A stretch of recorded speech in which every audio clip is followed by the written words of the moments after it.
بسم اللہ الرحمن الرحیم۔ السلام علیکم ورحمۃ اللہ وبرکاتہ۔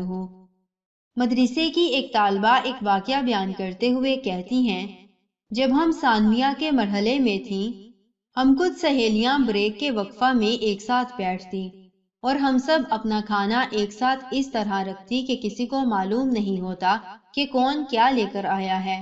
ایک غریب اور نادار بچی تھی جو کھانے میں کچھ بھی نہیں لاتی تھی۔ میں نے اسے اپنے ساتھ کھانے میں بیٹھنے کے لیے آمادہ کر لیا، کیونکہ ہم لوگوں میں کسی کو نہیں معلوم ہوتا تھا کہ کس کا کون سا کھانا ہے۔ اسی طرح مدرسے کے ایام گزرتے رہے، یہاں تک کہ ثانویہ سے ہماری فراغت کا وقت قریب آ گیا۔ اسی دوران اس طالبہ کے والد کا انتقال ہو گیا۔ اس کے والد کے فوت ہوتے ہی اس کے حالات بھی تبدیل ہو گئے، یعنی اب وہ پہلے سے بہتر زندگی گزارنے لگی۔ اب وہ اپنے لباس پر بھی توجہ دیتی اور کھانا بھی لانے لگی تھی، یعنی اب وہ پہلے سے بہتر زندگی جینے لگی تھی۔ یہ سب دیکھ کر میں نے سوچا کہ شاید باپ کی میراث سے اس کو کچھ مال و زر حاصل ہوا ہوگا۔ ایک مرتبہ میں اس کے ساتھ بیٹھی اور اس سے دریافت کرنے لگی، کیا بات ہے؟ اس تبدیلی کا آخر کیا راز ہے؟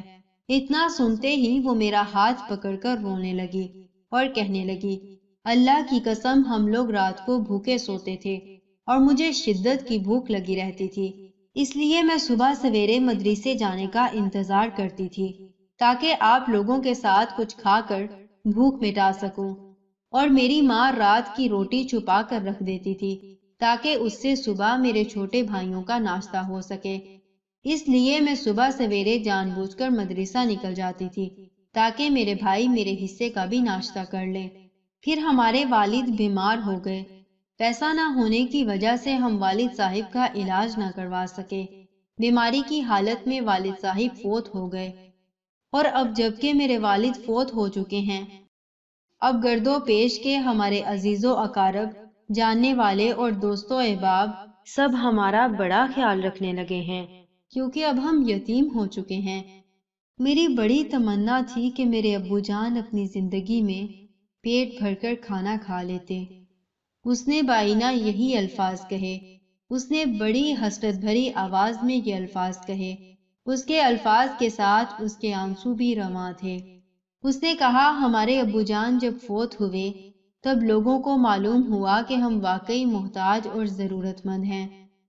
وہ یہ سب باتیں کہتے ہوئے بلک بلک کر رو رہی تھی، اور میں اس کے ان آنسوؤں کی گرمی آج بھی محسوس کر رہی ہوں۔ کیا یہ ضروری ہے کہ غریب انسان جب مر جائے تبھی مالداروں کو اس کے یتیم بچوں کی غربت کا احساس ہو؟ لوگوں کو کیا ہو گیا ہے آج؟ کہاں ہیں ان کے صدقے؟ کہاں ہیں ان کی زکوٰۃ؟ اور کہاں ہے صلہ رحمی؟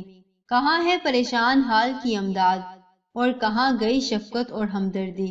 پیارے رسول صلی اللہ علیہ وآلہ وسلم فرماتے ہیں، ہر روز صبح کو 2 فرشتے نازل ہوتے ہیں، ان میں سے ایک کہتا ہے، اے اللہ خرچ کرنے والے کو نعم البدل عطا فرما، اور دوسرا کہتا ہے، اے اللہ نہ خرچ کرنے والے کے مال کو تباہ و برباد کر دے۔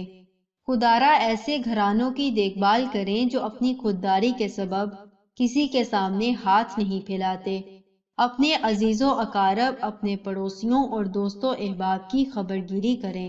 ان میں ایسے لوگ بھی ہو سکتے ہیں جنہیں نہ جاننے والے مالدار اور خوشحال سمجھتے ہیں، جبکہ وہ اپنی عزت نفس کی خاطر کسی کے سامنے ہاتھ نہیں پھیلاتے۔ اللہ کی قسم ان میں سے کچھ کی زندگی تو ایسے کرب و آلام سے گزر رہی ہوتی ہے کہ جس کی آہو کی راہ کو اللہ کے سوا کوئی نہیں سنتا۔ ایسے لوگوں پر خرچ کرو، اللہ تمہارے اوپر بھی خرچ کرے گا۔ صدقہ دو، اپنے مال کی زکوٰۃ ادا کرو، اور کبھی فقر و فاقہ سے نہ ڈرو۔ صدقہ کے ذریعے اپنا ہاتھ ڈھیلا رکھو، اللہ تعالیٰ تمہارے اوپر سے مصائب اور آفات کو دور کرے گا۔ اللہ تعالیٰ ہم سب کو صدقہ و خیرات کرنے کی توفیق عطا فرمائے، آمین ثم آمین۔ جزاکم اللہ خیر و احسن الجزا فی الدنیا والآخرہ۔ السلام علیکم ورحمۃ اللہ وبرکاتہ۔